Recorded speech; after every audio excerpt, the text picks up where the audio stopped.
ኣብ ትሕቲ ፀሓይ ኣስመራ ብላታ ደምሳስ ሽሞኛን ዳኛን ኣባ ሻውል መእተዊ እዚ ሎሚ ጨርሒ ኣባ ሻውል እናተባህለ ዝፅዋዕ ዘሎ ቀደም ግንባር ኣባ ዓውፂ ይበሃል ነበረ። እዚ ቦታ እዚ ህልም ዝበለ በረኻ ብዝተፈላለየ ኣግራባት ዝተሸፈነ ብብዝሒ እንስሳ ዘገዳም ዝሰፈርዎ ቦታ ነበረ። ድሒሩ ግን ቅድሚ ምእታው ምምሕዳር መግዛእቲ ኢጣልያ ሓደ ከንቲባ ደስታ ተባህሉ ሰብኣይ ካብ ፃዕዘጋ መፂኦም ኣብዚ ግንባር ኣባ ዓውፂ ዝበሃል ዱር ሰፈሩ። ዓስከር ከንቲባ ደስታ ዝነበሩ ኣቦይ እንግዳ ዝተባህሉ ትግራዋይ በዓል ኣክሱም ምስ ከንቲባ ደስታ መፁ።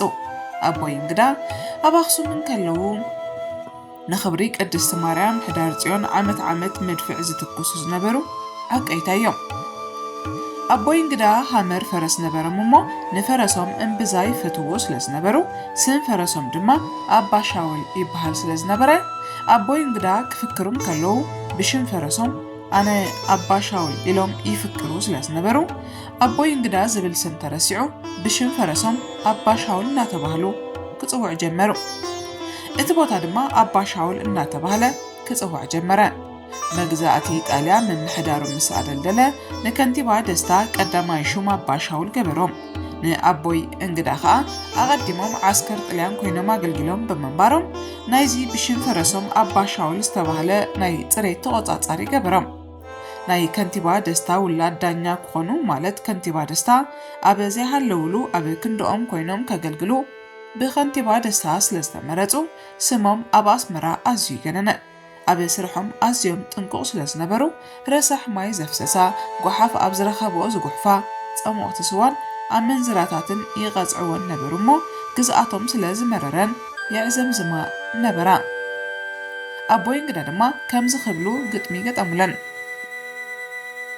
ሕጂ ድዩ ዋይ ቀደም እዩ ዝነበረ ኣብ ዓርበ ረቡዕ ኾንካ ሓደ እምኒ ምድርባይ።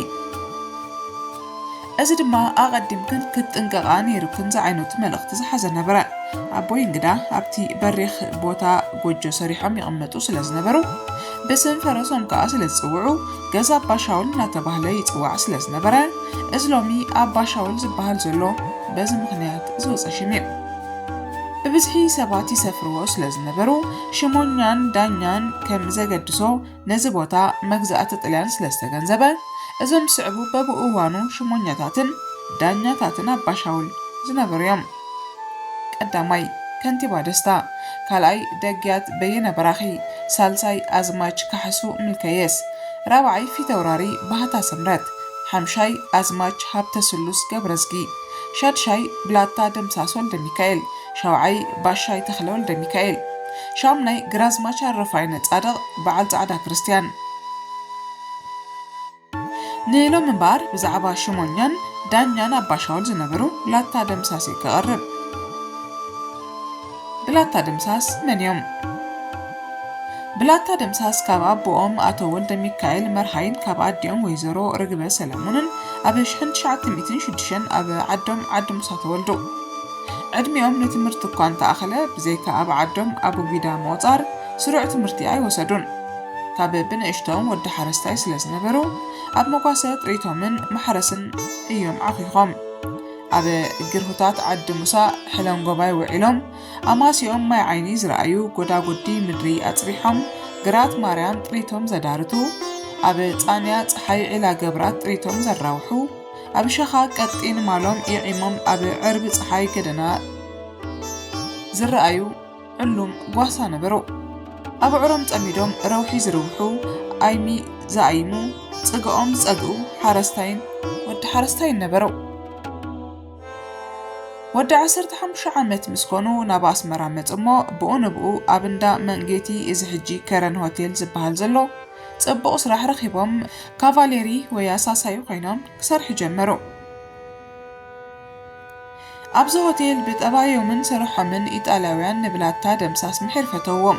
ቋንቋ ጣልያንን ዓረብን ቀልጢፎም ከም ቋንቋ ድዮም መለኽዎ። ዝኾነ ወጻእተኛ ጋሻ ናብቲ ሆቴል ዝመፀ ደምሳስ በለ።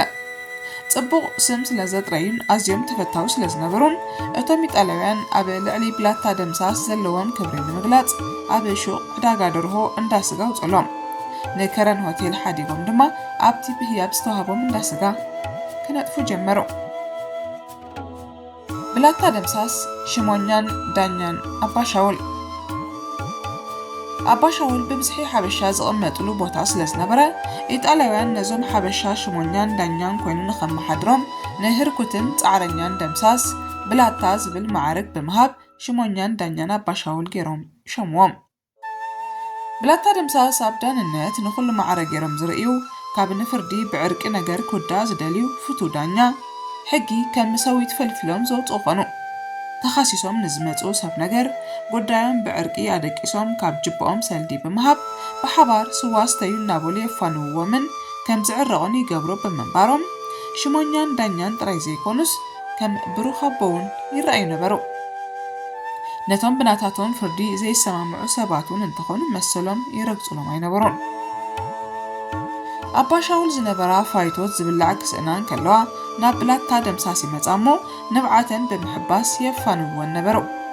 ኣስመራ ከተማ እናሰፍሐት ምስከደት ኣብ ብላታ ደምሳስ ዝዳነዩውን ምስ ብዝሑ ንምምሕዳር ጥልያን ዳንነት ምልእቲ ኣስመራ ስለ ዘይክእሎ ዲያኑ ይወሰኺ ኢሎም 11 ዲያኑ ከም ዝሽየሙ ገበሩ።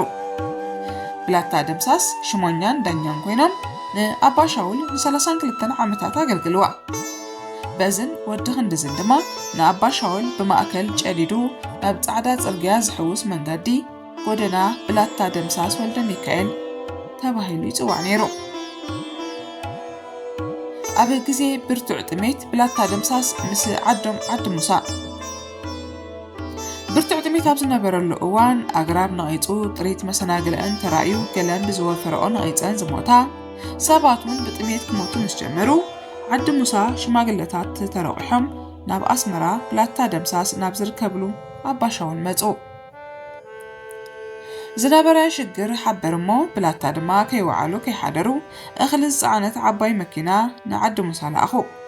ዓዲ ምልእቲ ሓውናን ወድናን ንዝገበረልና ብምባል ካብ ልቢ የመስገንዎም። ብሰናይ ተግባሮም ድማ ኣብ ጎደቦታት ከም ጻዕዳ ክርስቲያን ጻዕዘጋ ዓዲ ገብሩ ክሳብ መቐርካ ደቂ ሸሓይ ደብሪ ዓዲ ሃንስ ወሮኦም በጽሐን። ዓዲ ሙሳ ኣርካን ወሊዳን እናተባህለ ስሞም ፈቆዶ ተወረየ።